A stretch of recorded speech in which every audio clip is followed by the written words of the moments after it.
안녕하십니까, 홍쌤입니다. 주식보다 기업, 오늘의 강의 시작하도록 하겠습니다. 제가 이전 강의에서 빅투자가 실패하는 이유를 설명을 드렸었는데요. 되게 우리나라의 경우는 과거부터 이렇게 살펴보면 4년에서 5년을 평균으로 해서 주기도 불규칙해요. 불규칙한 위기가 꾸준히 발생을 하는데, 우리나라만 그런 게 아니고요. 전 세계적으로도 각 그 시장마다 그런 현상들이 있습니다.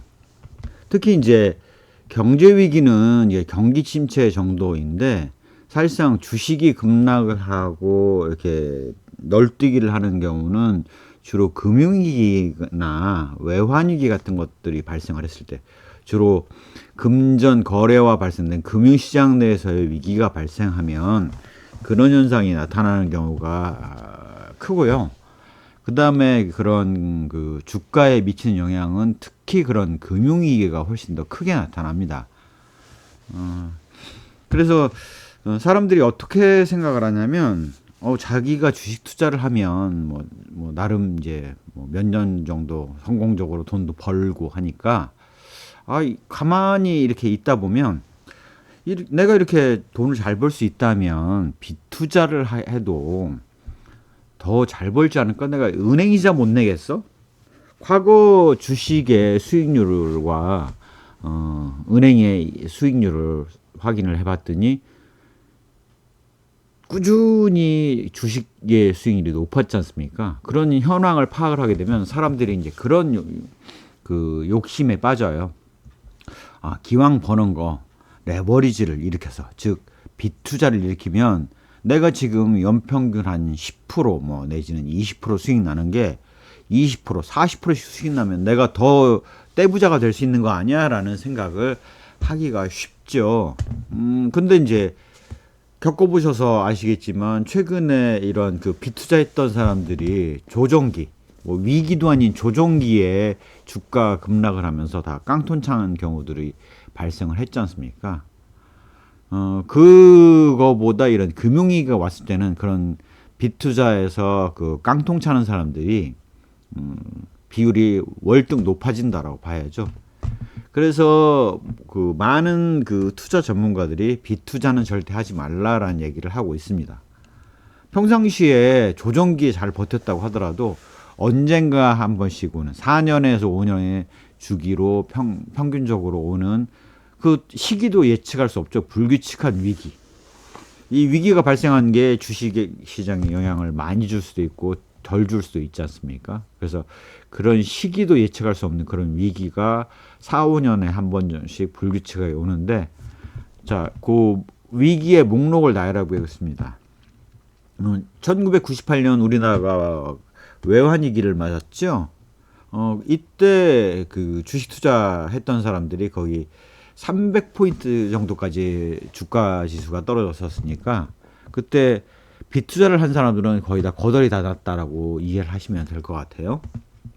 그 다음에 이제 2002년에 사스가 있었어요. 사스는 기간 중에 잠깐 있다 와가지고 주식시장의 영향은 그렇게 크게 나타나지 않았었는데요. 2003년도에 카드 위기가 나가지고 카드사들에 대한 카드 빚은 형사입니다. 형사로 처리해야 되는 것 때문에 많은 사람들이 깡통을 차고 집도 내쫓기는 그런 위기가 있었고요. 2008년 글로벌 금융위기가 왔었죠. 2007년 미국의 서브프라임 모기지 위기가 전 세계로 확산되면서, 리만 사태 이후에 전 세계로 확산되면서 글로벌 금융위기가 왔었죠. 그 당시에를 돌이켜서 생각해보면 그 당시에 한국 증시에는 영향 없다, 이런 얘기들이 많았습니다. 왜?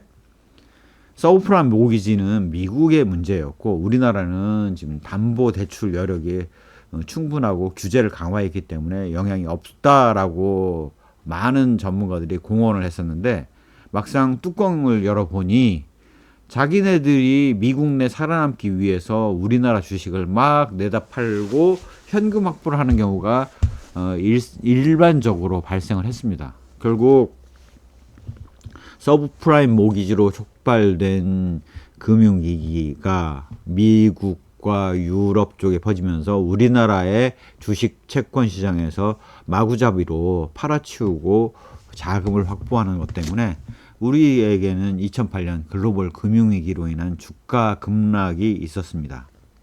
그러니 전문가 이야기들을 듣고 우리나라는 영향이 별로 없다라는 걸 믿고 빚투자를 꾸준히 진행을 했던 사람들은 이때 많은 수가 깡통을 쳤다라고 이해를 하시면 될 것 같아요. 그 다음에 기말까지 이어지진 않았지만 2015년은 조선 해운의 대규모 수주 그 해놓은 것들이 그 중간에 이제 그 취소가 되면서 엄청난 그 조선 해운의 그 저가 투찰에 따른 위기가 왔었고요. 그거에 따라서 조선사 하나들이 뭐 다 그 조선소의 문을 닫고 하는 곳들이 있습니다. 지금 이제 군산 같은 데를 가보시면 경기가 안 좋아졌어요. 그 이유가 2015년 조선 해운 때 그 조선 쪽에 있어서의 조선소들을 많이 그 닫았고요. 통영 쪽에 있던 많은 거제 통영 쪽에 있던 조선소들도 많이 그때 문을 닫고 통폐합되고 그때 이제 그 용접을 통해서 돈을 많이 버셨던 분들이 이제 일자리를 잃고 통영을 떠나는 그런 현상들이 많이 나타났었죠. 또한 이제 메르스 위기로 인해서 메르스 사태로 인해서 뭐 낙타를 만지지 말라 이래가지고 이제 정부가 엄청 요거도 먹고 뭐 했던 그런 기억들이 나실 겁니다. 또한 2019년 코로나19로 인해서 주가 지수가 급락을 했었고 이때 주식을 샀던 사람들은 이익을 본 사람이 있는 반면 초기에 주식이 오르는 걸 보고 조금씩 이제 주식을 매수하기 시작했던 사람들은 이제 고점에서 매수를 해가지고 물려서 현재의 모습에 이르기도 하고 있죠. 요까지가 이전 제가 강의 자료에서 놨던 것이고요. 2021년에 그 강의 자료를 만들었는데 코로나19 위기까지 있었고요. 그 이후에도 벌써 2022년에 러시아 우크라이나 전쟁이 있었죠.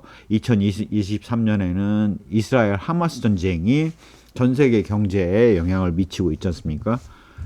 러시아 우크라이나 전쟁에 있어서 유가가 급등을 했다가 러시아가 석유를 싸게 팔면서 급락을 하고 하는 이런 그 천당과 지옥을 오가는 현상들이 나타났었고요. 이로 인해서 에너지와 석유화학 제품의 근간이 되는 유가가 흔들리면서 뭐 천연가스 가격이라든가 이런 것들이 다 영향을 받았다라는 사실들을 이해를 하시면 될 것 같아요. 이렇게 보시면 시기는 98년, 2002년, 2003년, 2008년, 15년 이게 예측할 수 없습니다. 정확하게 주어지지도 않아요. 19, 22, 23 이렇게 곧바로 오기도 하고 22, 23 연이어 오기도 하고 한참을 뛰었다 오기도 하고 이렇게 불규칙하게 발생을 하는데요. 이미 우리가 아마 2차전지 투자하셨다가 공매도 세력 때문에 깡통 차신 분들도 몇 분 계실 텐데 그런 현상들이 나타나기 때문에 정말 주식 투자라는 것들은 그 변동성에 의한 위기가 많다라는 것들을 우리가 아실 수가 있습니다. 시장의 흐름을 보면 이런 위기들이 발생하면 평균적으로는 주가가 단기간에 급락한 이후에 V자형 회복을 하는 경우가 많아요. 경제가 V자 회복을 하지는 않습니다. 하지만 주식시장의 경우는 이런 이상치가 발생함에 따라서 V자형 회복을 하는 경우가 많이 있죠. 회복 이후에 주식이 추가로 상승을 하는 경우가 많아요. 하지만 그 이후에는 2년 차부터는 또다시 주식이 조정을 받는 경우가 많습니다. 그러다 보니까 주가가 급등을 하는 시점에 처음에 산 사람들은 이익을 보겠지만 이미 상승하는 와중에 산 사람들은 이후 조정기에서 빚투자하는 사람들이 깡통을 차는 경우가 많죠. 주식 추가 상승하지만 그 이후에는 과도한 상승 때문에 조정을 겪는 경우가 또 많았다. 즉 V자로 오른 다음에 더 올랐다가 꺾여서 조정을 받는 형태의 모습을 보이기가 쉽다라는 것들을 말씀을 드립니다. 그러다 보니까 어떤 현상이 나타나면 이 금융위기를 예측할 수 있었으면 전에 뺐겠죠. 그런데 예측할 수가 없지 않습니까? 그래서 들고 그 위기를 겪는 경우가 많아요. 그래서 주식에 100% 투자를 한 사람들은 위기가 딱 발생하면 보유 주식도 급락을 해요. 그러다 보니까 주가가 확 떨어져서 추가로 살 수 있는 싼 값의 주식이 팔리는 그런 현상이 있음에도 불구하고 추가로 돈을 마련해서 투자할 여력은 별로 없게 되죠. 또한 이제 빚 투자를 진 경우, 그러면 급락에 의해서 마진콜을 당하면서 이제는 깡통 계좌가 돼서 이제 0원짜리 깡통 계좌가 되는 그런 손실을 발생하고 손을 털게 됩니다. 깡통 계좌 가능성이 높습니다. 빚 투자는 그래요.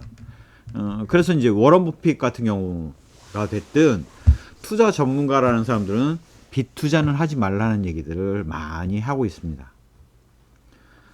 오히려 이제 워런 버핏 같은 경우는 평상시에 보험업을 하면서 이제 들어온 현금 미리 이제 그 보험 돈을 받고 나중에 이벤트가 발생했을 때 보험을 지급하는 거를 그로 인해서 조달되는 그 금리 0원짜리 자금을 워런 버핏의 경우는 플로트라고 얘기를 하고 있죠. 그래서 현금 보유량이 꽤 되는데 통상 뭐 65% 정도에서 70% 정도를 주식 투자를 하고 있고 30%에서 35% 정도를 현금 보유를 하고 있어요. 그랬다가 언제 투자를 하느냐? 바로 이런 글로벌 금융위기 왔을 때, 이런 때 보유 현금으로 자회사를 사버리거나 비상장사를 아예 탄탄한 회사를 매수를 해버려요.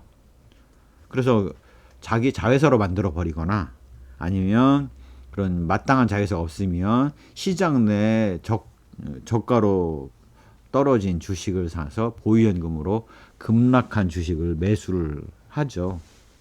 다만 이렇게 매수한 주식의 경우는 보유 그 전고점을 돌파한 이후에 회복한 이후에는 다시 샀던 주식을 팔아서 고수익을 현금화를 하는 형태로 도로 유동성 확보를 해나간다라는 게 버크셔 해서웨이가 갖고 있는 전략이기도 하죠. 그래서 그런 것들을 통해서 이런 금융 위기에 돈을 많이 벌고 또 이를 위해서 버크셔 해서웨이의 워런 버핏의 경우는 이 보유 현금 30%를 1년 미만의 미국채에 투자를 하고 있죠. 그래서 금리에 따른 이자 수익은 미미한 수준입니다. 하지만 대신 이렇게 불규칙하게 발생하는 위기가 발생을 했을 때 그때 보유 현금으로 기업을 사거나 주식을 삼으로써 그걸로 인해서 엄청난 그 수익을 실현하고요. 그런 것들을 통해서 하기 때문에 누적으로 했을 때는 연간 엄청난 그 평균 수익률을 시현하고 있는 거죠. 그래서 이제 이런 것들을 봤을 때 주식 투자 100%였을 때는 위기 발생이 꾸준히 하는데 4에서 5년마다 한 번씩 내지는 뭐 올해 위기였으면 내년이 위기 아니라는 보장이 없는 상태이죠. 그런 정도인데 주식 투자 100%를 했을 때는 별로 투자 여력이 없고 그냥 주식시장 흐르감에 따라서 그냥 따라가는 정도에 불과하다. 빚투자는 위기도 아니고 조종이 좀 세게만 와도 벌써 마진콜로 깡통 계좌를 나기가 쉽다. 적어도 보유 현금 30% 정도를 갖고 있으면 별거 아닌 것 같지만 그로 인해서 위기가 왔을 때 30%의 현금으로 매수를 할 수 있는 여유가 발생을 하죠. 그래서 엄청난 수익을 누릴 수 있는 기회가 된다. 저도 현금 보유 30%를 추천을 하고 이렇게 하려고 노력을 합니다. 그래서 이런 보유 현금을 가지고 평상시에는 이제 생활에 필요한 돈들을 사용하고 있고요. 그러다가 만약에 이제 위기가 왔다, 내지는 이 V자에 이제 저점이 보였다라고 한다면 살려고 계획을 하고 있습니다. 저는 이제 주식 투자를 코로나19 때 시작을 했는데요. 그렇게 했더니 단점이 그거더라고요. 너무 두려운 거예요. 그래서 코로나19 때 저점은 파악을 했어요. 오를 건 알았어요. 그런데 그때 예금을 다 해약을 해서 주식을 샀으면 돈을 벌었을 텐데 그러지 못하고 시간 돼서 예금 만기 돌아오면 그거 가지고 주식을 사야겠다라고 하니까 오른 다음에 사고 오른 다음에 사고 오른 다음에 사고 오른 다음에 사고 해가지고 현금 보유 30%를 꾸준히 돌려서 주식을 샀는데 고점에 결국은 사서 물려있는 상태가 되는 거죠. 그래서 결국 평상시에 주식 투자는 중요하다라는 생각을 하고 있습니다. 왜냐? 주식 투자를 평상시에 하고 있으면 급락했을 때 예금을 다 해약해서 주식 투자를 할 수 있는 그 마음가짐이 돼 있는 거죠. 하지만 급락했을 때 지금 주식 투자 해야 돼라고 해서 주식 투자를 할 때는 두려움에 떨면서 바들바들 떨면서 예금을 하기 때문에 저점에서 올라간 시점, 이미 회복한 시점에 고점에서 주식을 사게 돼서 평상시에 주식 투자는 필요하다. 평상시에 주식시장에 대한 완벽한 체득이 있어야지만이 현금 보유 30%를 해약을 해서 빚을 투자할 수 있는 과감한 결단을 내릴 수 있다라는 것들을 제가 직접 체득을 했습니다. 물론 이제 저 같은 경우는 그렇게 해서 물려있는 상태인데 제가 아는 어떤 분은 코로나19 때 저점에 예금을 해약을 하고 주택담보대출을 쫙 받아가지고 주식 투자를 하신 다음에 V자 반등해서 전고점 돌파한 이후에 전액을 다 현금화하신 분이 계세요. 이런 분들은 그 코로나19 때 거의 100% 수익이 난 거죠. 한 1년 만에 100% 이상의 수익이 난 겁니다. 그래서 그런 분들도 계시기 때문에 결단력을 발휘할 수 있느냐. 결단력을 발휘하려면 평상시 주식 투자를 통해서 주식시장에 대한 이해를 하고 있느냐가 대단히 중요했던 거죠. 머리는 알지만 이 떨어지는 그 지수를 보면서 이 주식에 투자한다는 게 직접 해보니까 쉽지가 않더라고요. 따라서 지금 결론은 현금 보유도 중요한 투자다. 워런 버핏 약 70% 정도를 주식 투자. 여기에 주식은 이제 비상장 주식까지 포함을 하는 겁니다. 사서 보유하고 있고 현금 약 30%를 보유하고 있다가 위기 시에는 적극적으로 주식 투자를 하고 있어요. 이러한 전략을 가장 잘 볼 수 있는 내용은 워런 버핏 라이브라는 그 주식 그 버크셔 해서웨이의 주주총회에서 워런 버핏이 주주가 물은 거에 대해서 답변하는 내용들을 요약 정리한 책이 있거든요. 그래서 그 안에 보면 이러한 것들에 대한 그 주주들이 물어보고 그거에 대해서 워런 버핏이 답변을 했습니다. 물어본 내용 중에 그런 게 있죠. 저점에 현금을 써야 되는데 왜 그때 현금을 안 쓰고 미리 썼냐? 그때 그래서 이익을 더 볼 수 있는데 못 보지 않았느냐라고 워런 버핏이 얘기를 하니 워런 버핏에게 주주가 질문을 합니다. 그랬더니 호쾌하게 워런 버핏이 당신 말이 맞다라고 얘기를 하죠. 우리는 보유하고 있던 현금을 저점 오기 바로 직전에 이미 이 은행을 인수하고 이런 데 써버렸다. 그래서 막상 저점 완전히 왔을 때는 살 수 있는 보유 현금이 없었다라는 얘기를 하면서 시장을 저점을 예측하는 거는 불가능하다. 아무리 봐도 자기는 그 당시에 그렇게 저점 이전에 샀던 부분을 저점이라고 파악을 했었던 것이었다라는 얘기들을 하고 있습니다. 결국 시사점은 금융위기가 언제 오느냐? 모릅니다.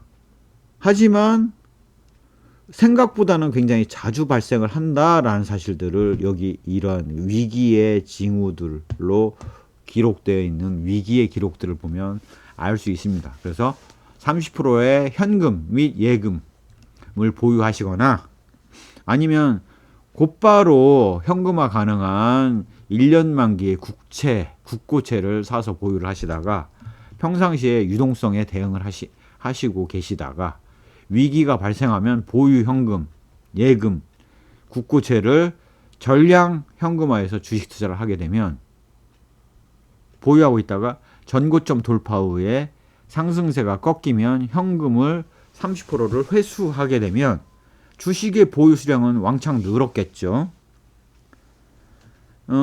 위기 시에 현금으로 주식을 샀기 때문에 보유 주식을 판 게 없지 않습니까? 그래서 돌파를 도로 하면 옛날에 떨어졌던 주식의 재산들은 도로 회복을 다 했고, 현금으로 주식을 사서 번 돈을 30% 정도를 상환하여서 포트폴리오를 상환하게 되면 현금 액수도 늘었고 보유 주식도 늘게 되는 그러한 전략이 유리하다. 그래서 이런 전략을 추천을 한다. 이게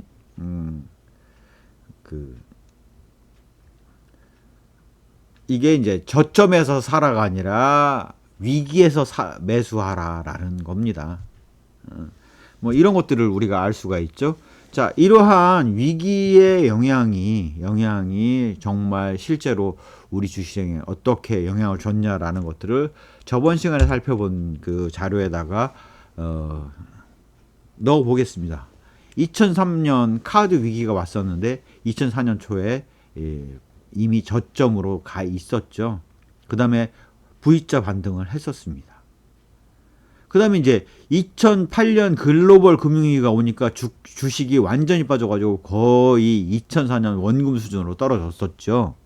그랬다가 V자 반등을 했지 않습니까? 전고점 돌파했어요. 그랬다가 조정을 받았어요. 이렇게 글로벌 금융위기가 왔을 때도 V자 반등을 하는 이후에 전고점 돌파한 다음에 조정을 받았고, 그래서 전고점 돌파해서 꺾이는 시점에 보유 현금을 투자했던 거를 현금화해라. 즉, 이 저점에서 꺾이는 지점은 우리가 알 수가 있거든요. 뭐 예를 들자면 뭐 코스피 지수가 저점으로 꾸준히 내려가는 상태에서 오르기를 2회 연속 올랐다. 그러면 저점에서 살짝 위일 확률이 높죠. 물론 100% 장담할 수 있는 건 아무것도 없습니다. 하지만 저점을 맞춰낼 방법은 없지만 저점을 지나간 시점, 바로 지나간 시점은 우리가 알 수가 있지 않습니까? 그때 주식을 사면 보유 현금을 다 현금 예약을 해약을 해가지고 주식을 샀으면 전고점 돌파하는 시점에서 꺾인 시점에 현금화를 하는 거죠. 그러면 전고점을 모른다고 하더라도 이 꺾인 시점의 경우는 어느 정도 알 수 있지 않습니까? 그리고 이 꺾인 시점은 이 밑에서부터 한참 위기 때문에 이 전고점 돌파한 이후에 조정받는 시점에 현금화를 하게 되면 이만한 수익률이 얻어지는데 이게 통상 100%가 넘는 경우가 많죠. 그래서 그렇게 단기간에 벌고 현금화를 30%만 하는 겁니다. 그래서 유동성을 또 들고 가는 거죠. 자, 그 다음에 조선, 해운, 메르스 사태인데 여기 이렇게 꺾인 시점이 사전 반영된 결과라고 보실 수가 있어요. 그렇게 해서 주식시장은 미리 반영되어 있다가 조선 메르스 사태, 해운 메르스 사태 때 은행 이자보다도 못한 수익을 냈었고요.